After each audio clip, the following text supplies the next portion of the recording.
You are listening to the Critical Mass Radio Show, Orange County's business talk show, focused on exploring topics of interest to CEOs who are leading middle market companies. With your host, Richard Franzi.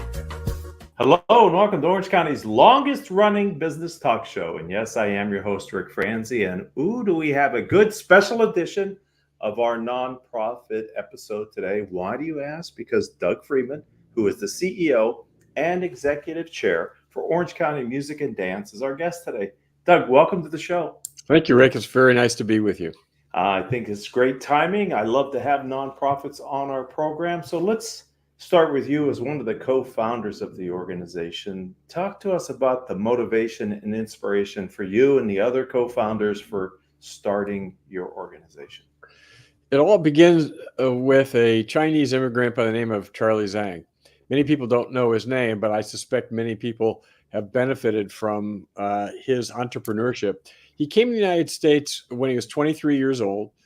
He had $20 in his pocket and a rusty clarinet, and all he really wanted to be was a musician. He got into a music conservatory, but he didn't have any money, couldn't speak English, couldn't get a scholarship, so he couldn't go to school. He ended up working in a Chinese restaurant as a dishwasher. As he got better and more proficient, he became a prep cook, and then he went to become a waiter, and he started to save some money. And 7 years after he started, he had $7,000, and he bought himself his first restaurant. Mm-hmm. And you probably have eaten at one of the 100 restaurants that he ultimately created, and that was the Chinese restaurant Pick Up Sticks. Pretty much everybody, I think I made him a perfectly wealthy man just myself. Anyway, he was unable to fulfill his real dream as a young man, and he approached me in 2016, and he said, "Doug, I've just bought a building. I want to create a music school. I want to create a music school for kids who can't afford to come to it, just like me." Hmm.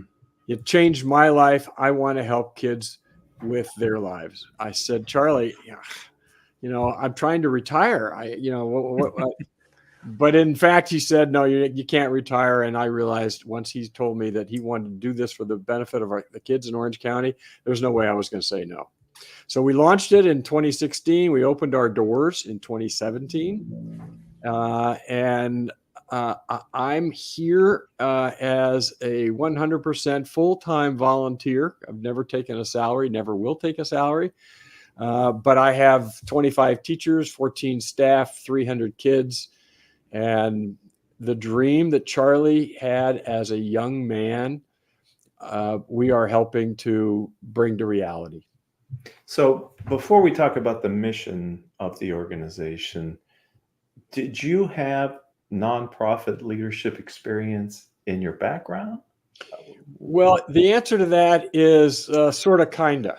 Okay. I'm a failed pianist, so I would not say that was my piano training that led me to this.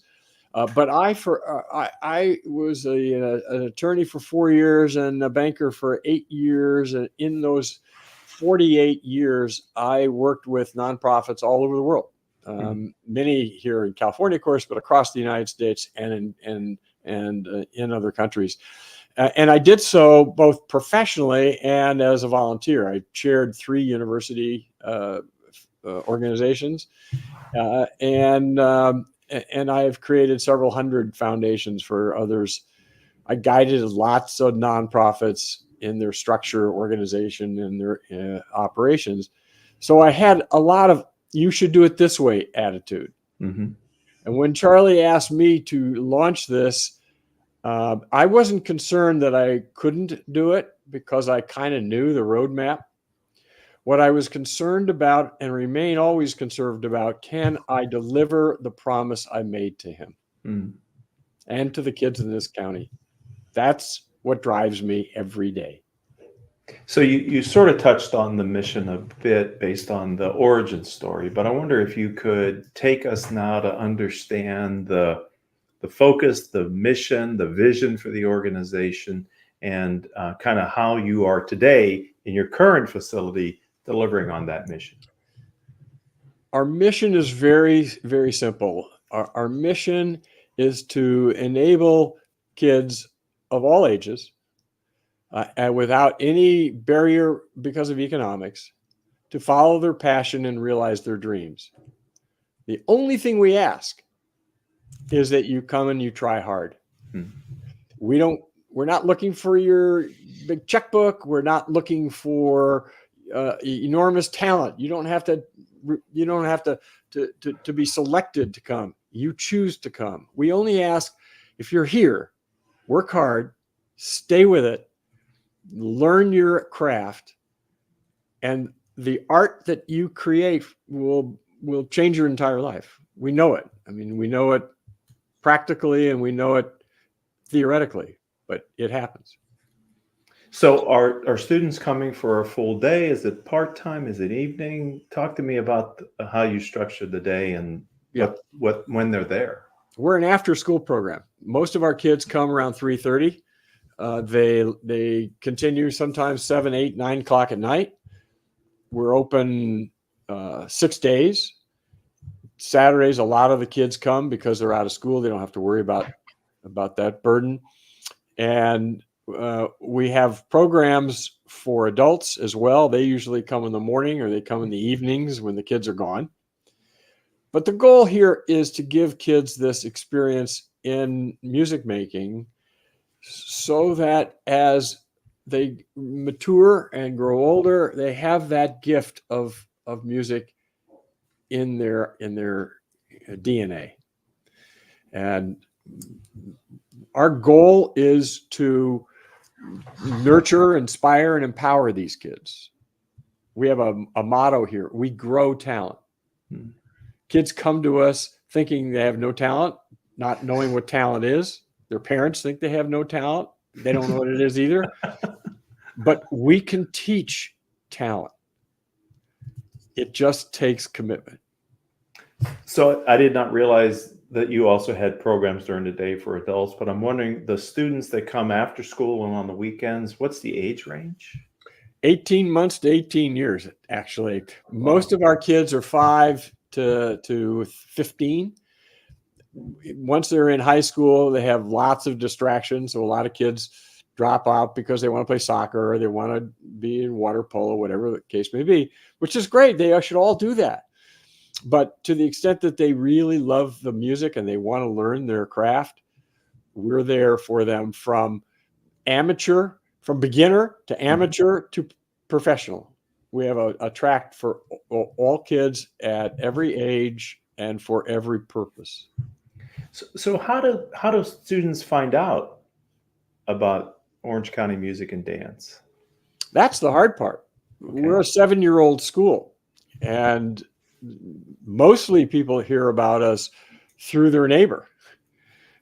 They say, "Oh, you got to go here because my daughter, she's learned to dance there, and my son has been singing," and so that's how mostly. But social media is the medium for most of these young families in any event. So I imagine there must be a lot of music around the facility at Orange County Music and Dance. We're not really focused on the dance part of it. Maybe you could talk a little bit about that element of the organization as well. Certainly. So dance is just another form of the musical arts. And kids love it. We love having them. The challenge in dance is that there's a dance school on every corner in Orange County. And many of those dance schools are for competition purposes. We're a school. We're not a lesson factory. Mm-hmm. We want kids to begin to learn, become proficient, become literate, become creative, versatile. And that's a school. You have to go through a curriculum. We're not trying to win contests. We're trying to create artists. So there's dance, there's ballet and tap and contemporary and cultural dances and all kinds of things. We use artistic partners to implement that.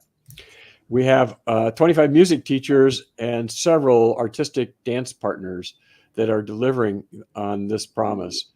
And it's an integral part of the musician's knowledge. Musicians performing for dancers is one of the great gifts that a school like ours can provide. It's not just practicing at home so mom can hear you. Right, I could see that. So you started, you got your legs under you, so to speak, and then COVID happened. How did you and the organization respond to the lockdown and to the realities of what it was during COVID? Well, we did two things. We had a chance to take a deep breath and work on enhancing the quality of our facility. We own a 21,000 square foot building, free and clear. But it was a converted office building, and we needed to continue doing some work on it. But we did something else. We leaned on the wonderful neighborhoods in the Great Park that allowed us to use their park to provide lessons. We provided lessons outdoors. We provided lessons to kids. We provided lessons to adults. We had a program for veterans, military veterans. We had bands performing and playing together. We did have some opportunities to keep our kids, because when you're taking music lessons, it's usually one-to-one, teacher, student. So you're not around a lot of people. We were able to keep the private lessons going. It's the ensembles where the problem was. When you have a bunch of kids practicing together, we practiced outdoors, and we had tents out there, and we had pads out there. We had all kinds of things. We did what we needed to do to keep the kids coming and learning. And the original focus was to work with underserved, underprivileged youth in Orange County. Is that still the focus of the mission? Well, it's part of the mission. Okay. 40% of our students are on financial aid. And the other 60% of the students are paying tuition. There is no way that you can afford the costs of the 40% out of the revenue you generate from the 60%. That doesn't happen. So we built an endowment. We have a $3.6 million endowment that ensures that the kids who are here on financial aid will always have the money available to underwrite their studies. We also have a lot of rules about it. You want support, you want financial assistance, you got it. You got to promise me, though. You got to show up. You got to practice. You got to go through all of our curriculum. And if you don't do those things, the kid behind you will step up and take it. We want accountability. Accountability in life is crucial. Accountability in study and in the arts, just as important. Yeah, I hear the accountability, but also the rigor of the discipline to practice, to show up. I think those are great traits to learn at a young age. Do you agree? I totally agree. And remember that part of what we're doing in our program is helping to first strengthen the brain. We know through scientific studies that music is very helpful in the development of a child's brain. But beyond that is the life skills, of working hard, of pushing through when you fail and get up and do it again.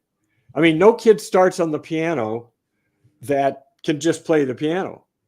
They make noise, but that's not music. Same thing with violins, same thing with drums, you name it. But it's when you break through all that horrible noise and somebody says, Jimmy, that was really good. There's a change in the emotions of a child. I'm not stupid. Look, I actually did something good. And they know if it's good. They know when it sounds good and when it's lousy. You can't give them a ribbon to say you're good, and the kid says, yeah, right. Right. And you can't fake being good at playing an instrument. You either put the time in and you master it, or you don't. And that shows up when they get behind the keyboard or whatever instrument that you're teaching them right. on. You know, earlier, Doug, you mentioned the Great Park, and that reminded me that I wanted to ask you. I saw a press release this week from Idea Hall that the city of Irvine and Orange County Music and Dance have kind of formed this partnership at the Great Yes. Park. Can you talk a bit about that? Oh, I can't stop talking about Okay, it. fair The enough. city of Irvine is invested $91 million in developing what's called the cultural terrace of the Great Park. It's about 250, 300 acres. And within that area, they have allocated Orange County Music and Dance 2.2 acres. They will prepare the land. They will bring all the utilities to us. They will build a parking lot for us. They will put in all the landscaping around us. They will put streets in, lights, you name it. And all we need to do is build a building on top of that land. And they're charging us the outrageous rate of $1 a year for 75 years. Wow. I asked if I could amortize the dollar over 12 months, if they would allow me to do that. But really, we're talking about one of the most incredible gifts any municipality has done for any nonprofit anywhere. And we're just one of 3 organizations that they have supported. And those 2 other organizations will be right near each other. We will be collaborating, coordinating together. And we know that in the next 3 years, when we move in 2026, that the Great Park will begin a transformation, the likes of which Orange County has never seen. This park, which is 1,300 acres, compare that to Central Park, New York, which is 800 acres. This park will be one of the most iconic municipal parks in the entire nation, bar none. I mean, because there's no barrier to entry. And everybody around us, there are 30 languages spoken in the local schools around us. The culture is such a mixture of ethnicities and religions and races and ages. It's an incredible melting pot. So to be at the Great Park, at the tip of the spear, essentially, is an honor that we cannot fail. We must be successful. So I have to ask you, without asking any confidential, how did Orange County Music and Dance be so fortunate to be selected as one of the 3, I believe you said? It's better to be lucky than good. I'd like to think it was because we were really good. I mean, we are very well respected within the community. But I think it's as much about the fact that I walked into the city manager's office one day and said, "What do you think about?" And within 45 minutes, we shook hands. A lot of work, 6-8 months of preparation to finally get the city to say, yeah, we want them to be there. And we won't let the city down. But more importantly, we're not going to let the kids in Orange County down. We're not going to do that. Will you be able to expand your services, or what's going to change? Okay. Oh yeah, we're just under 300 now. We're going to go to 600 within a few years after we're there. The building that we're building is really 3 parts: 50,000 square feet of music education and performance space. So 27 teaching studios, 10 practice rooms, a gigantic 3,000 square foot rehearsal hall, a recital hall, a sound stage, recording studios, all of that.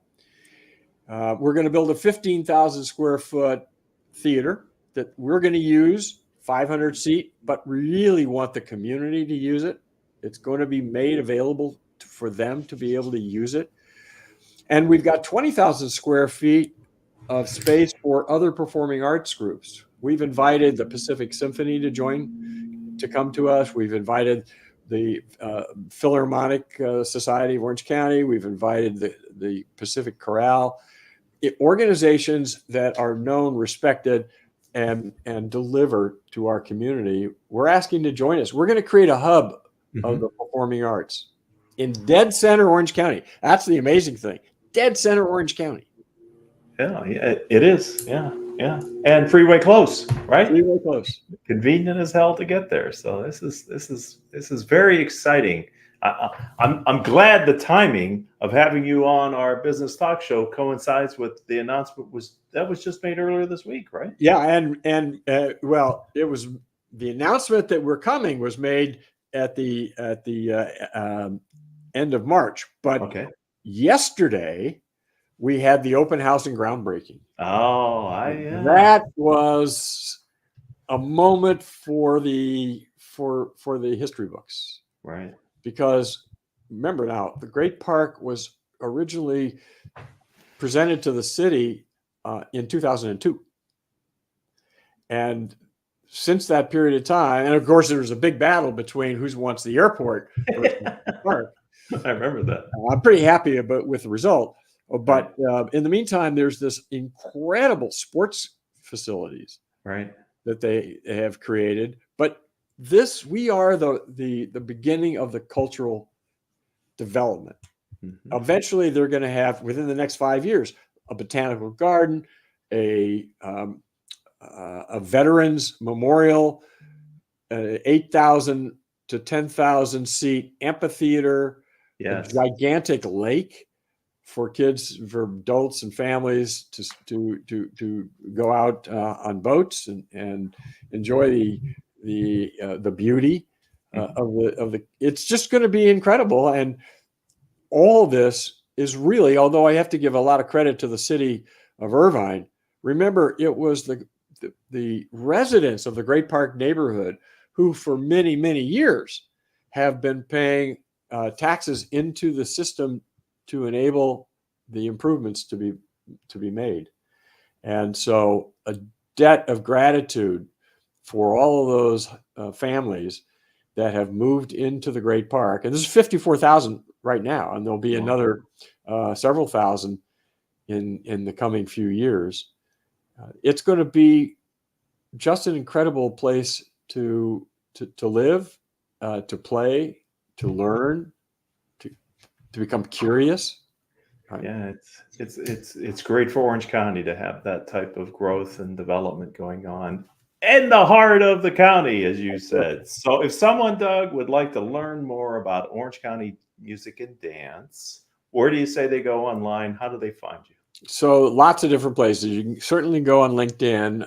Orange County Music and Dance has its own page, as do I. Our website is www.orangecountymusicdance. So it's Orange County Music Dance.org. Mm-hmm. And come see us. We have a lot of stories to tell, and it really, I'm not kidding when I say there are no barriers. There's no barrier to coming to learn. It's very exciting. Well, I have enjoyed thoroughly this conversation. Thank you for taking time out of a busy schedule to be a guest on the show today. It was my pleasure, Rick, and I enjoyed it very much. Thank you for the opportunity. And thank you to all the guests. You've just been a part of Orange County's longest running business talk show. This episode now joins our catalog of close to 1,500 episodes that we've done over the years, interviewing Orange County entrepreneurs and executive directors, CEOs, board chairs of worthy nonprofits in the county. If you're either one of those and you would like to share your story, then reach out to me on LinkedIn. I'm Rick, R-I-C, Franzi, F-R-A-N-Z-I. That's coincidentally our company's website as well, rickfranzi.com. And between Haley, our producer, and myself, we'll be happy to talk to you about what it takes to become a future guest on the program. Until the next time we're all together, I hope each of your decisions move your organization in a positive direction.